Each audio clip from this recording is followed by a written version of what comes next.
This is a Film Stories original podcast. George Clooney and Brad Pitt's new movie, Wolves, is on Apple TV Plus September 27th. That's where I want you to be now. So if you want to see George Clooney and Brad Pitt, go to Apple TV Plus. You got to start the story there. Or if you want to see Brad Pitt and George Clooney, go to Apple TV Plus. I am enjoying the show. And if you want to see their new movie, Wolves, You can't do it, I'm going to help you out. I can do it, so do it. definitely go to Apple TV Plus. Admit it, it's cool. Okay, fine, it was very cool. Wolves, streaming September 27th on Apple TV Plus. Rated R.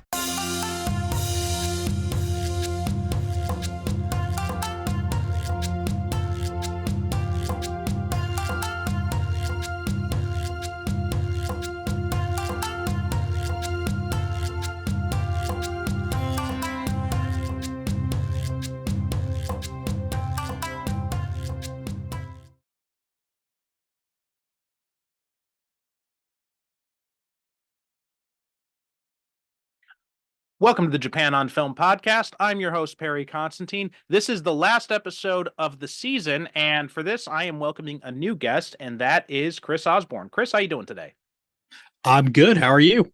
I'm doing good. I'm very, like we're talking off mic, my kids finally started preschool, so this is the first episode I am recording without my kids in the house. So, people, if you've been listening for a while, you know, every now and then you hear them running around in the background or screaming. There will be none of that in this episode, so I'm very excited to just have a nice, relaxing conversation today. With what we're talking about today, I'm very glad we won't hear any random children running through screaming, because that would probably make me pee my pants. Probably, yeah. Probably definitely good timing on my part for that. But before we get started about the movie too much, why don't you tell people a little bit about yourself, who you are, what you do, all that fun stuff. Well, as you said, my name is Chris, and mostly I run a podcast called Play Comics, where we're looking at video games based on comic properties and how well those games stick to that comic source material. I'm mostly looking at things that came out in the US. Although if somebody asks me about a Japanese release only kind of thing, we'll look at that too. And I'm also on a podcast called Legends of S.H.I.E.L.D., where we just look at Marvel movies and TV shows that come out. Very cool. Very cool. Two of my loves, three of my loves right there. You got comics, you got video games, and you've got Marvel. So triple threat right there. And how did you guys get started with the podcast? With Legends of S.H.I.E.L.D., that's one that's been going for a while, and they had me on for a guest as one of the what ifs. I believe it was the first season, and then they decided they liked me, so they kept me. With Play Comics, I was sitting around talking to my wife about what would happen if characters actually fought each other while we were playing Marvel vs. Capcom, and she told me I should probably make a podcast, so I didn't just talk to her about it. Yeah, very good point. That's kind of the reason why I started this podcast and my superhero movie podcast, because my wife was getting tired of hearing me talk about it, so I had to have some sort of outlet for it. I'm really excited to hear about your Play Comics, especially because there was another podcast I had been listening to called I think it was called Capes and Consoles or something along those lines. But the podcast unfortunately didn't last long, and I know a lot of them are not that great, but I'm a comic book fan. I'm a sucker for comic book video game adaptation. So I'm glad there's more content covering that stuff out there.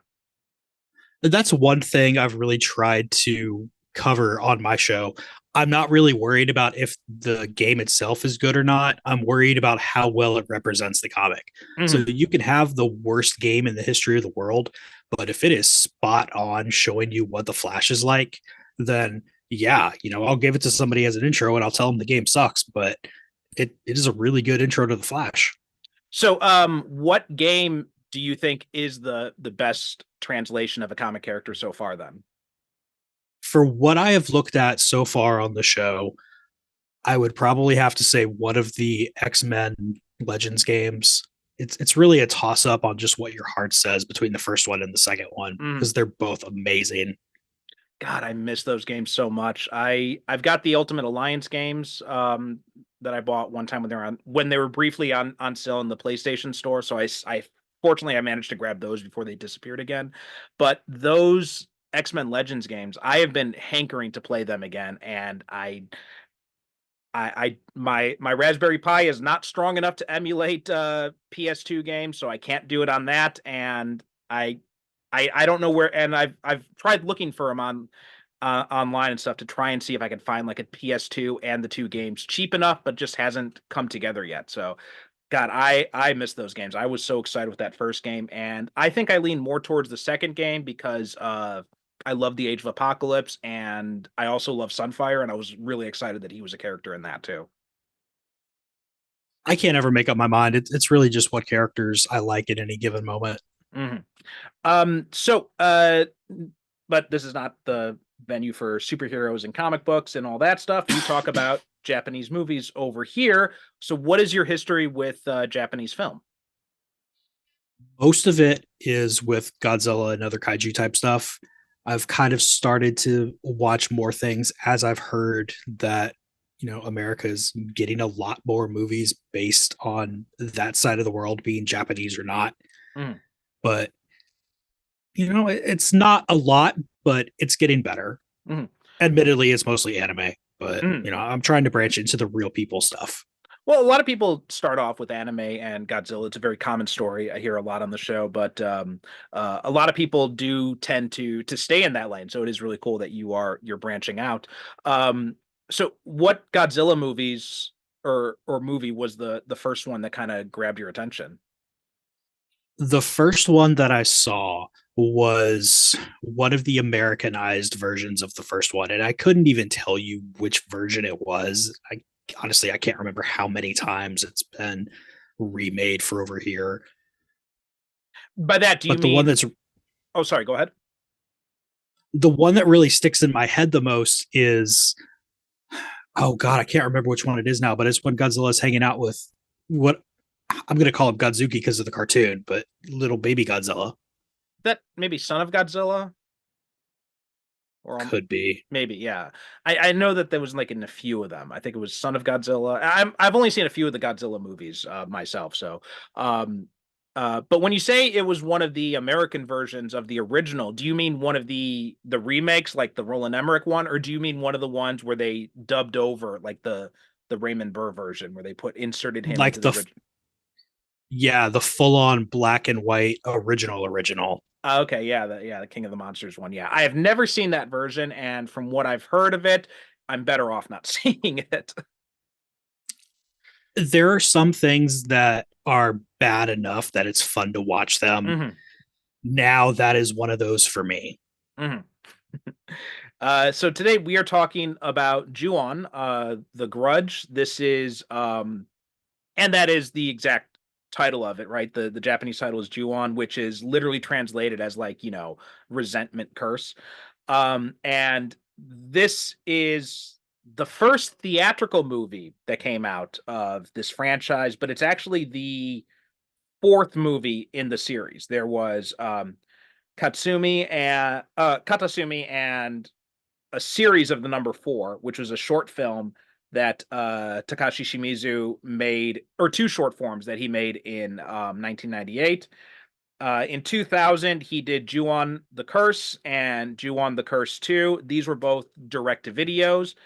And I've never seen any of these ones, but the Curse 2 is apparently almost exactly the same as the original. It's very much kind of like an Evil Dead 2 situation, but then with some new stuff thrown in as well. And then the Ju-on the Grudge was the first theatrical one that was in 2002, followed by the Grudge 2 in 2003. And then 2004, there was, of course, the American remake with Sarah Michelle Gellar that was directed by Shimizu. So he was pretty hands-on with most of the series for a good portion of it. So what is your history with Ju-on? Up until this past weekend, it had only been that American release of The Grudge. And it was just something that we would watch in college. And, it would come up every once in a while. My wife would hate it and she would hide the whole time because she just can't do scary movies. But we would watch it. And we kind of had an inkling that it was based on something because that kind of thing just doesn't come out over here all by itself. but none of us bothered to look for it. And back in however many years ago that I don't want to think about, it wasn't going to be the easiest thing to find if you didn't already know what you were looking for. Yes, I remember those days, the early 2000s. So this was kind of like the second tentpole of the big J horror craze of the early aughts. You know, obviously Ring was the first one, which I still maintain is a brilliant adaptation of the original Japanese movie, because Gore Verbinski took a lot of care in translating the story into an American context. And I thought he did a really good job. Like we did an episode on comparing the original and the American remake a while back, and it was really amazing how well that he found these ways to translate different aspects of it from a Japanese setting to an American setting and still have it make sense and flow very well.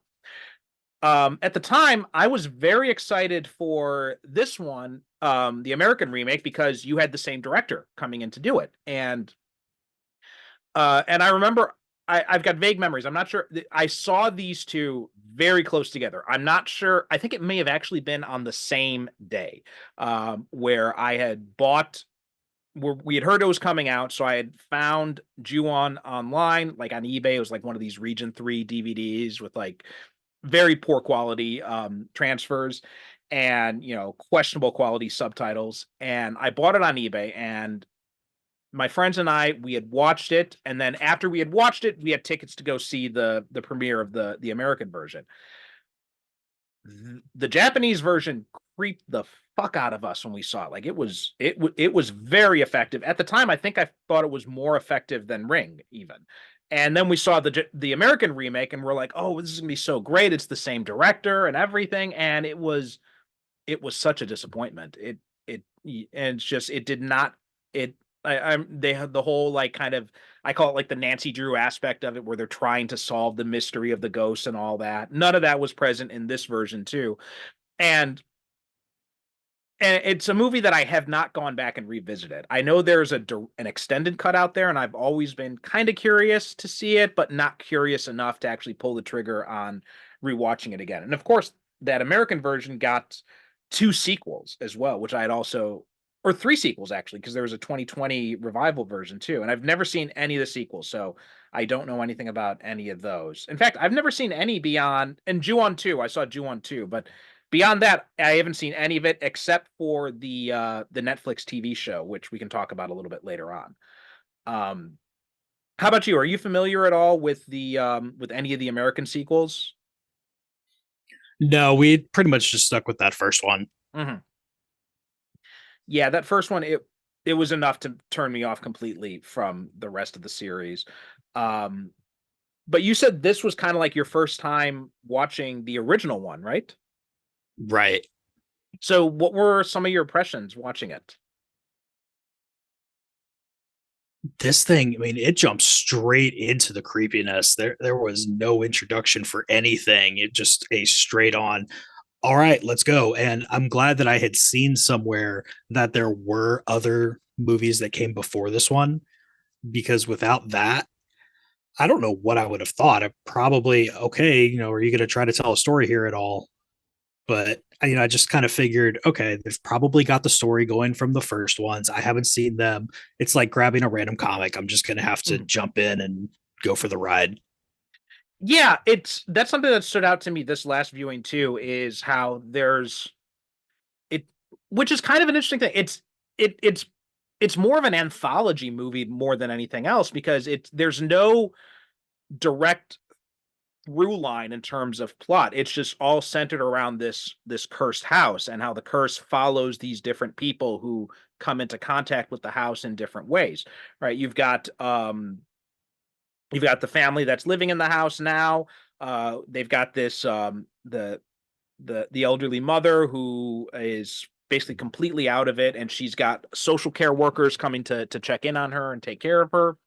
The curse infects one of the social care workers, Rika. It also infects both the husband and the wife who are living in the house. It moves on to this detective who's investigating the murder. It moves on to his daughter.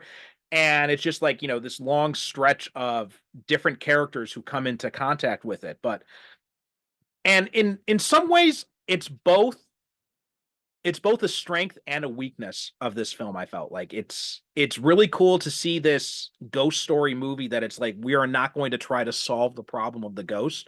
We're just going to show you how the ghost infects these different people. But on the other hand, it did feel a little bit lacking by the time you get to the end, because there is this kind of sense that there's no real closure to this film in any sort of way.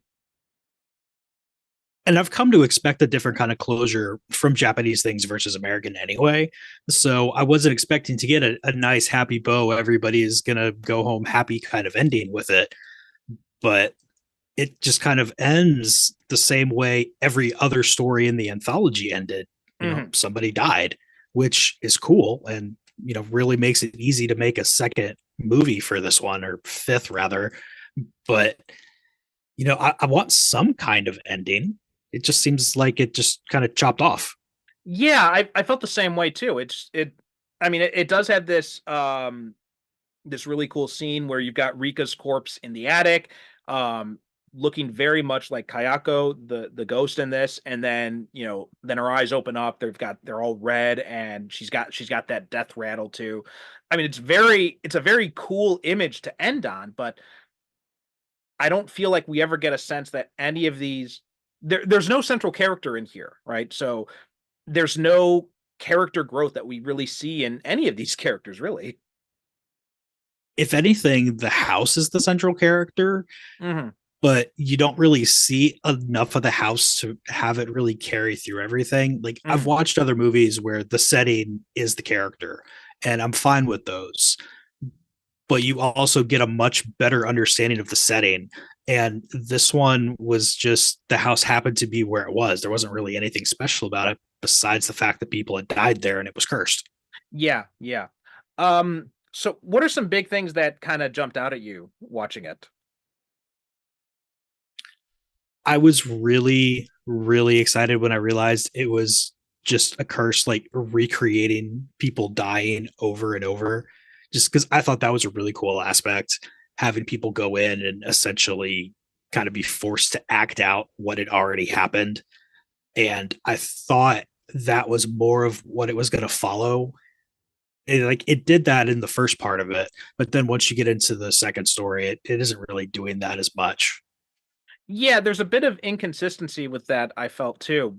Which I also picked up on that too, and how like the husband is starting to be infected, like by the ghost of the husband, and who had killed his wife and son. And you've got the son constantly appearing in and out of places here. And then you've got Kayako, the female ghost, who's wandering around, and she's kind of infecting the wife. That aspect of it I thought was really cool, but then it just kind of seems to get dropped by the time we get to the detective story of it. What I'm trying to understand is the four schoolgirls. I somehow missed how they got caught up in any of this. So my understanding is one of them was the detective's daughter, and there's like this time Okay. jump. There's like this jump of, I don't know, maybe about 10 years or so, which is kind of funny when you think about it, because this movie came out in 2002, and so 10 years later would be like 2012, and yet they're still using 2002 technology, right? Nobody has a smartphone or anything like that. So I thought that was they're still developing film, so I thought that was kind of funny. Maybe would have been a better case to set most of the movie in like 1992 and then jump forward to 2002 as the present. That was just like a tiny thing that jumped out at me, is how far technology jumped ahead anyway compared to what we see in this movie. But and there's this scene where, Toyama, the detective, he's going there to burn the house down, and then he hears a group of girls upstairs, and he goes upstairs, and then he sees that his daughter is one of them as a teenager, right? Before we saw her, she was a little kid, an elementary school student. And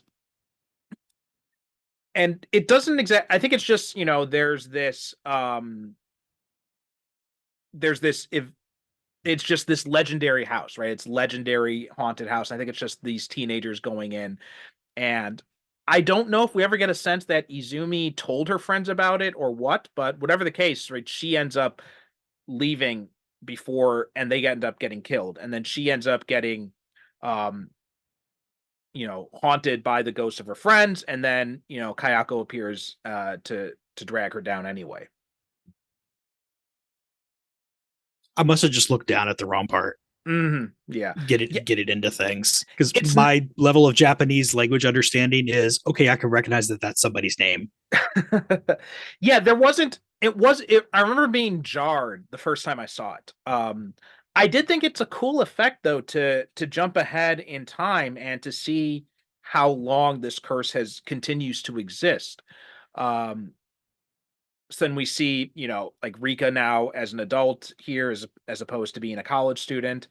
Um, and we see the Tokyo streets. There are all these missing persons posters, so it's implied that this curse is spreading even further. Um, but what do you think about some of the scares in this and some of the effects and all that kind of stuff? I liked that it wasn't so many jump scares in this. Mm-hmm. You did have them every once in a while, but I think they were really well done. Like the cinematography getting into the scenes, I think was amazing. Just shooting from the weird angles of everything and having somebody behind the character that you could see that they couldn't, and then character turns around and they're just gone. Like everything in there was like, I was watching this from here on my computer because my wife had to get some stuff done and I just wasn't going to take that chance. And there were a couple times I kind of turned around to see if there was anything behind me. Yeah, they do a really good job, and it's very lo-fi type of effects here, right? It's very kind of low budget type of effects, which Shimizu does a good job for the most part with a lot of these effects. Like one of my favorite scenes in this movie is when I think it's the Kazumi, the wife's name, when she's laying in bed, and I can't remember if it was Kazumi or if it was someone else, but she's laying in bed and you have this like medium shot, and then you've got Toshio, the ghost boy, sitting on the end of her bed, and then Kayoko is leaning over and staring down at her. It's this very unsettling shot there. I thought that was probably my favorite shot in the entire movie. That one, I mean, your favorite shot for a reason, because that one was just super creepy. And then having her husband come in and he doesn't see any of that. He just hears everybody moving around, but turns around too slow to see it. It was just creepy as fuck. Mm-hmm. Yeah, same thing. And I thought the effects on Toshio, and should mention the boy here, the actor's name. He was played by Yuya Ozeki is the actor's name who played him, and Takako Fuji played Kayako. And I think she'd also played it in the American remake as well, if I'm not mistaken. But they were both very effective in their movements. Like Takako Fuji is actually a dancer in real life, so that's how she has like those contortionists and contortion movements and everything that she uses. But I did feel like some of the effects definitely showed their age. Like there's the first time we see when Rika sees Kayako over the old woman. I thought that looked very bad, right? The kind of like, proto CGI or whatever it was there. Or when it's like this dark shadow is coming over the security guard when he's going to check out the bathroom, when Hitomi tells him that there's someone in there. Those kinds of things, they didn't work so well. And I think some of the using makeup on the faces instead of like filming in black and white for some of the close-ups, I think was a mistake, because you can definitely tell that there was makeup there instead of it being like something supernatural. Especially because on a few of those, it almost looked like the makeup had kind of started to wear off. So you could see actual skin tone under there. But I mean, when the makeup looked good, it looked real good. So I can understand why they wanted to do it that way. And filming in 2002, I'm not sure if digital was the way to go with that or if it was still film. Like in my mind, it kind of seems like it would be a you could go either way kind of thing with how the technology was. And I Mhm. can understand if they used film, I can definitely understand wanting to use that color film the entire time. So I'm not sure. How what did you watch this on? Did you watch like a high quality copy? Did you watch something a little bit lower quality? What was the viewing experience you had with your copy of it? Amazon called it the high quality version. Okay.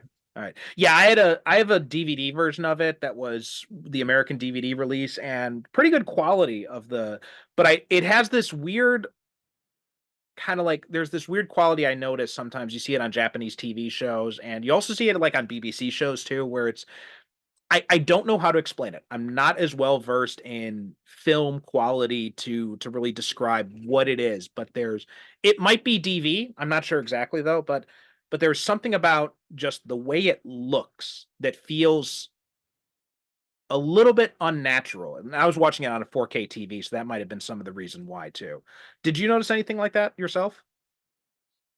Not too much, but it almost sounds like you're kind of talking about when the Twilight Zone jumps into the VHS film episodes instead of like the actual good film episodes. Because those, same deal, they just look way off. Yeah, it's something like that. And that I think also the fact that this was a fairly high quality transfer and watching it on a 4K TV that makes those little imperfections like the makeup not being quite right or being kind of faded really kind of jump out. But when you're looking at the kind of long shots and especially like the makeup on Toshio was very effective, I thought. And I thought that boy did an amazing job uh in that performance too, just like just appearing just being completely unsettling the entire time. I really hope they had somebody working on the movie just there to give him a hug when they weren't filming him because that was just way too creepy for any little kid to be. Hmm. um and there's some interesting stuff about like the kind of lifestyles of we see different aspects of Japanese lifestyle in here, right? We see this we've got this old woman here who is what's her name, Sachie, the mother who is basically kind of left to fend for herself. Like even though she's got the housewife there to care for her daughter-in-law, her daughter-in-law doesn't seem to really care much about her, and she just kind of like leaves her to do her own thing. They pay for this these social workers to come in and care for her, and this is something that is becoming a real problem in Japan. In fact, the scene when Rika goes in to investigate the house and finds it all dirty and stuff, and like Sachie had looked like she had soiled herself too. Um, my wife was watching In and Out with me, and she commented on the fact that in she had seen a story or she'd heard on a podcast or something about some places where the the house is so dirty and there's just so much clutter that you can't even see the floor space, and like you have to wear like shoe coverings to even walk in because it's just so filthy. So this is stuff that really happens in modern Japanese society, and you've also got the whole thing with like the workaholic husband who's always away from work, and the the housewife who is she's stressed out at home and she's not really doesn't seem to be getting any support from her husband really. um so and then of course you've got the whole idea of the impetus for the ghost story with you have the husband suspects his wife is cheating and suspects the son is not his, and so that drives him into a murderous rage. So different little aspects they touch on about Japanese society here and there. Was there anything about that jumped out to you, or any questions you had about anything like that? There wasn't anything too much that jumped out at me because I'm right now I'm just working under the assumption that anime is not a good representation of Japanese society. I figure that's about the only truth I'm going to get from that. Yeah, that's very accurate. But looking through this, all I really hear about Japanese society over here is keeping things nice and orderly and being polite and taking care of your family. So seeing the mother-in-law there having to deal with living in a house like that was a bit of a shock to me, but then kind of made sense with how the story was going and stuff. But mostly just the way everything got to be all taped up Mhm. in the house in various times. Like that just seemed like something to me that, why didn't somebody come around and, take it off or force the person who put it up to take it off, because that's not an orderly thing. Mhm. Yeah, there's two images of Japan. And there's a Japanese cultural concept that kind of connects it. There's this idea of like honne and tatemai, which I'm not sure if you've heard of these concepts. Talked about this before, I think last season, but honne is basically like your real voice, your inner voice. It's who you really are, and tatemai is kind of like the front you present to the rest of the world. Japanese society is like that as well, as a whole. Like you have this this kind of like image that Japan wants to the rest of the world to think of, right? The whole idea of, yes, it's very orderly, yes, there's low crime, take care of your family, honor, respect, all that, the history. But there's this other side underneath it that they don't talk about as much. Whereas, the the story about Japan being an incredibly safe country has some footnotes to that.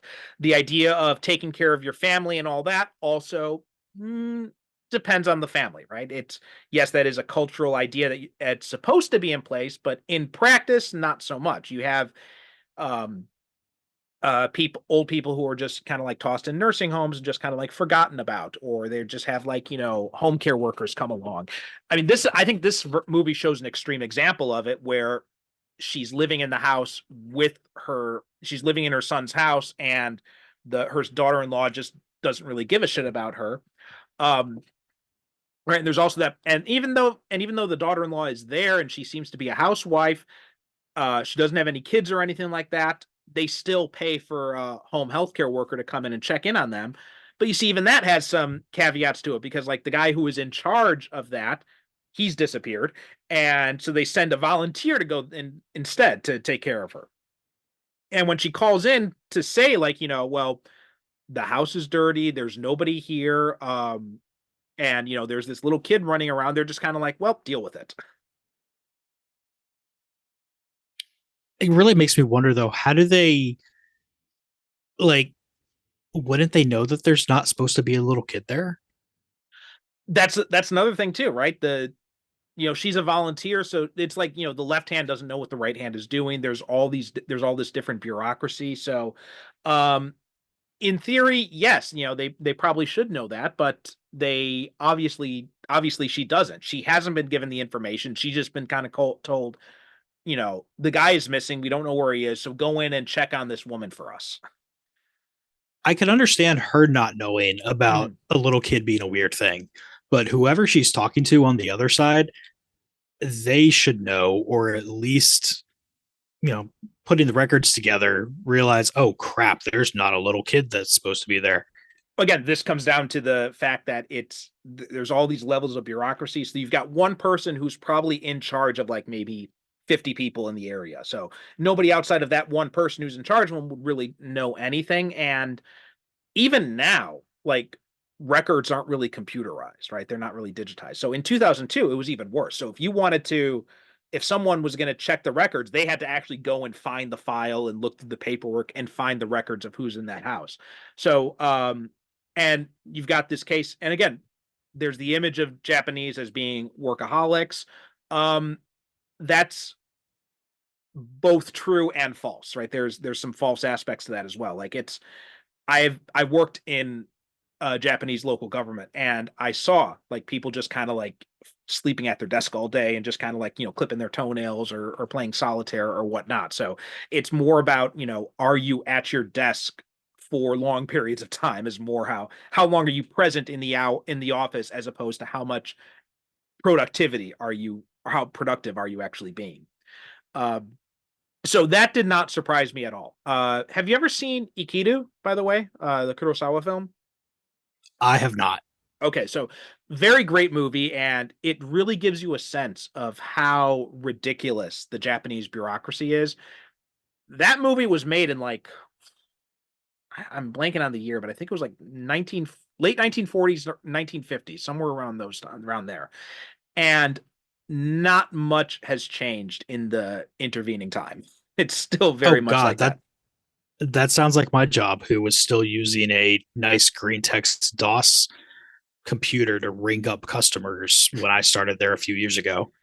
Yeah, when I first came in, I think there were still people who were, and I came here in 2008, but there are lots of computers I saw in the offices that they still had like the big clunky backlit monitors. They didn't even have like the flat Ooh. screens. Yeah. So yes, that's definitely still the case. 1952 was Ikiru, by the way. And so that part doesn't surprise me. I mean, people talk about Japan being like, again, this is an image that comes from like anime and video games and all this, like, and I think most of it is a holdover from like the cyberpunk stuff of the 1980s, where it's like, oh, Japan is so technologically advanced. They still use fax machines here. Like streaming didn't come here until like after it had been everywhere else in the world for like 5 or 10 years. So yeah, they're definitely behind the curve on a lot of stuff when it comes to technology. So it even just now, like only because of the pandemic, have cash apps and digital and cashless payment stuff started to become a thing. It's still very, and even in some places still very much cash based. So there's a lot of that kind of stuff here. So again, that stuff doesn't surprise me at all. It makes total sense for me that they would not know that there's another kid there, because you have someone who is just kind of like, that's not my department. I'm not in charge of this house, and I don't care enough to go look up the records. Like now it might be digitized and they could just check on the computer, but back then, especially in 2002, it definitely would not have been digitized. Oh, okay, that makes a lot more sense now. Um, Now, is this the only outside of the American remake? Is this the only Ju-on installment that you've watched? Yep, this is the only one. Okay, so I will say that there's also a TV show that is on Netflix. It's called Ju-on Origins, and it's not connected to this main story in any real way, but it is just still it doesn't feature Kayako in it or anything like that, but it is it jumps around in time too. Like it starts off in 1988, um, and it was very well done. Like it 6 episodes, and they came out 2020 is when it came out. So it was only 6 episodes long. And when we were watching it, like my wife had come home from work, and we were just like, oh, and my wife loves Japanese horror too. So we saw this, oh, there's a Ju-on series on Netflix. Let's watch the first episode. And we ended up watching all 6 episodes late into the early morning because we just got really into it, and it was incredibly well done. So I definitely recommend that for anyone who is listening to this. I know I'll definitely go check that one out because that just sounds really cool.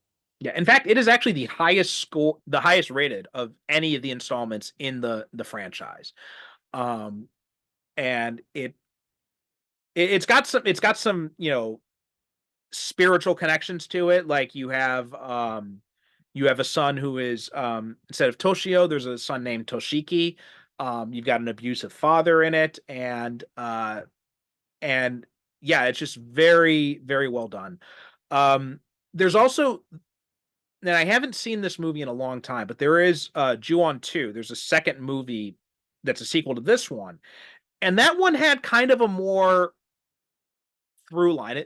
It had more of a plot to it than this one did. So I thought that was a little bit, in terms of scares, I'm not sure how it holds up again because it's been a while since I've seen it, but I think story wise, it fits together a little bit better. I wish I had had more time before we recorded this because I probably would have watched that one as well just to be ready because you can't really talk about the first one of anything without talking about the second one at least a little bit. but I also couldn't just find it. Oh, I that's didn't look weird. very hard once I saw what time it was. Oh, okay, yeah, yeah. I wonder if maybe if you saw this one on Amazon, I wonder if that one's on Amazon too. Although it's strange because on Netflix here they do have the TV show, but they didn't have any of the Ju-on movies, which I thought was interesting, a little bit odd. But are there any other things that you wanted to mention about this movie? Anything that we haven't talked about so far? Everything about this movie just kind of reminds me how different Japan looks at storytelling than we do. Like, even on an anthology thing, if somebody over here made it, they would have forced a connection between the stories, even if it was just some inconsequential thing. This one just didn't matter. It was almost like, hey, here's a prompt that we gave four different filmmakers and they made a movie. And Mhm. it was, we just told them, hey, make it about a demon at this house. Yeah, and I'm looking here too, looking a little bit more of the franchise stuff. So the and looking at the first movie, which again was direct to video, this one seems to have a little bit more to do with the background of it. Like you've got more about Kayako and Takeo and Toshio and all that kind of stuff. Um and also apparently the series of four, as I said, that was the name of one of the short films. That apparently comes from because the Japanese word for four, she, is also pronounced the same as the word for death. So and the fours, apparently it's a phone number. It's a phone call that someone gets. And so it's just 44444 is the call ID. I knew there was the four death connection in Chinese. I didn't realize there was one in Japanese as well. Yeah, apparently Although there it is. doesn't surprise me because I know there's a decent amount of language crossover there. There is, but it's usually in the language crossover usually comes from the characters themselves, not always the readings. In here, like the readings for four and death are the same. I'm not sure if it's the same character in Chinese or if it's also the same reading. But that'd be something to look into. And I'm curious about because I've never seen all of them, but I am curious to see about these other installments. Like I've only seen these two movies, the Ju-on 2 and the American Grudge, and and then the Netflix reboot. But there's an entire series of stuff here that I am curious to check out. And It so also dawned on me that, hey, you're in Japan. I wonder if the Origin series is on Netflix over here for me. I checked, it is. oh yeah, it was a Netflix production. Um so yeah, but there's been a I've lot of seen sorry, go ahead. and I've seen Stranger Things where, you know, studios like Netflix have made something and it's only in a certain region. So it wouldn't have surprised me if we didn't have it, but we do. So that's good. Yeah, there is stuff like that, like a lot of American shows and stuff like that that are for like American specific apps, like Star Trek Discovery and some other stuff like that. They're only available on like what is it, the Paramount Plus app or whatever it is. Whereas here it's on Netflix because those other streaming services don't exist. Um, but yeah, so just going down the list of stuff here we have. So there is, right, the short films was Katasumi and 444444. Those were both in 1998. And then we got the first two Ju-on movies, Ju-on the Curse, Ju-on the Curse 2. Those both came out in 2000. Ju-on the Grudge, Ju-on the Grudge 2, 2002 and 2003. Um, the American series, the three versions of that, the Grudge 2, the Grudge 3, those came out from 2004 to 2009. And then in 2009 was the next Japanese installment that came out, and that was there's also another short film called Tales from the Grudge, which came out in 2006. But so there was this in the 10th anniversary, there was like this it was called Ju-on White Ghost and Ju-on Black Ghost, and they were like kind of two companion films, but also still had the very same idea of like these vignettes and these short, more of an anthology type of thing. There's also Ju-on: The Beginning of the End in 2014, The Final Curse in 2015. Um, and that was marketed as the final film in the franchise. And then there was Sadako versus Kayako, came out a year later, which apparently is kind of misleading because they don't actually really face off that much against each other. And it's apparently just, I haven't seen it, but it is kind of like apparently a drudge. And then in 2020 there was another version, American version of The Grudge, and that was the fourth installment of that one. And there have also been like there was a video game that came out in 2009. There have been novelizations of several of these movies, and even a few comics as well that were produced.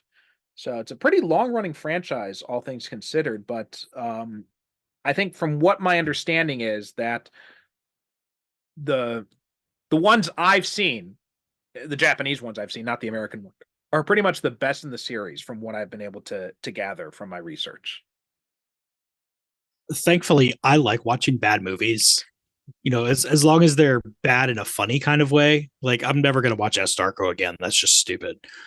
But when it's like the Death Race 2000 level of bad movies, those are fun. So I get the idea with these that they're either going to be good, scary things or just really, really horrible and funny. Yeah, I think I'm not even sure if they'd be really horrible and funny too, because these don't seem like the kind of like schlocky, low budget, you know, like for example, there have been a few we've covered, like for example, like some of the more extreme Japanese cinema ones, like Vampire Girl versus Frankenstein Girl, or Bloody Chainsaw Girl, or anything like that, where they're really kind of schlocky, really kind of grindhouse, and that's kind of the fun of them. But or Machine Girl is one of my favorite one of those.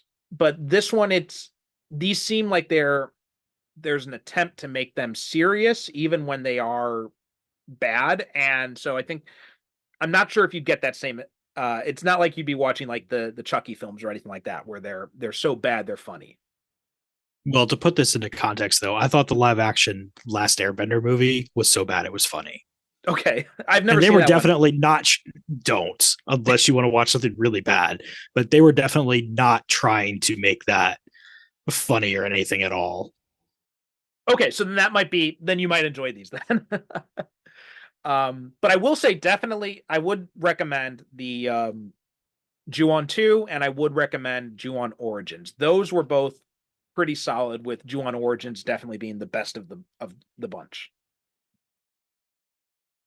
Origins, I will definitely jump into because being TV, I could sneak that around the wife a little easier. Mm-hmm. Movie length stuff, I'll fit that in when I can. Yeah. We actually were tempted to start watching the TV show again last night, but it was already getting kind of late. And we had to drop the kids off at preschool this morning. So I'm like, let's just call it a night and we'll watch it another time. But yeah, any final things you wanted to say about Ju-on? Not really. I think we hit all of them. Like, this is just such a creepy movie. I'm definitely going to be holding on to my teddy bear tonight as I go to sleep because I'm going to need something to keep me safe, hiding under a blanket and praying that the monster doesn't come up under the blanket and grab me from there, because blankets are supposed to keep you safe. Well, we saw how well that worked out for Hitomi, so I'm not sure if it'll work out so well for you. I will try my best and hope that it works. Okay. So why don't you tell people where they can find you? The best place to find me is over at playcomics.com, where I have links to all the social media stuff. Twitter is unfortunately where I am the most, because that's just seems to be where most of the action happens for who I'm interacting with.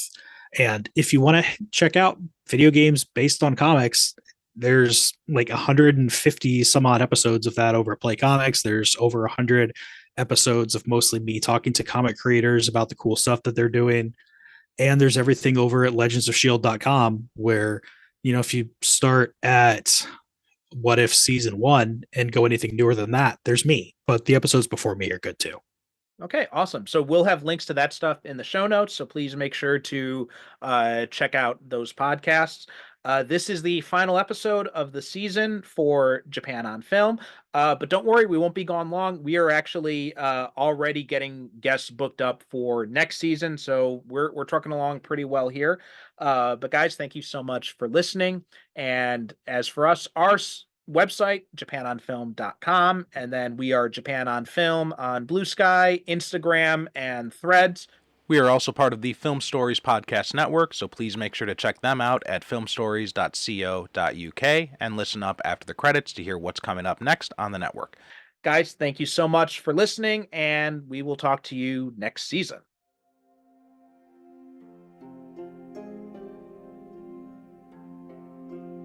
The Japan on Film podcast is produced by me, Perry Constantine, in conjunction with the Film Stories Podcast Network.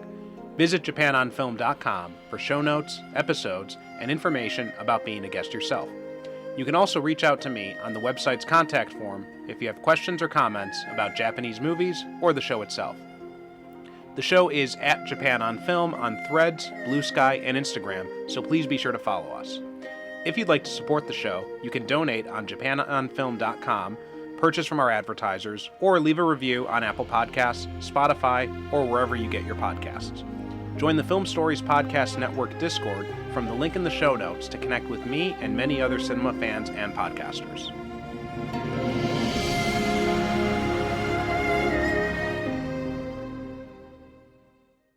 Britain. Fish and chips, cups of tea, the smell of the theatrical grease paint, the roar of the football crowd. A diverse nation grappling with its own long, complex history, always with one tongue firmly in cheek. Over the last century, British film has ebbed and flowed, from Ealing comedy to carry-on sauciness, from the British New Wave to Cool Britannia, from Hammer Horror to Hammer Horror again. Forget Hollywood, embrace Pinewood. I'm AJ Black, author, writer and podcaster, and I love British film. Join me in a celebration of its quirks, its successes, its failures, and its unique gems at the Pictures in Britain. Please find and subscribe to the podcast on Spotify, Apple Podcasts, or your podcast player of choice. Find the podcast on Linktree, linktr.ee/at the Pictures in Britain. And check out the Film Stories Podcast Network at www.filmstories.co.uk. See you at the Pictures.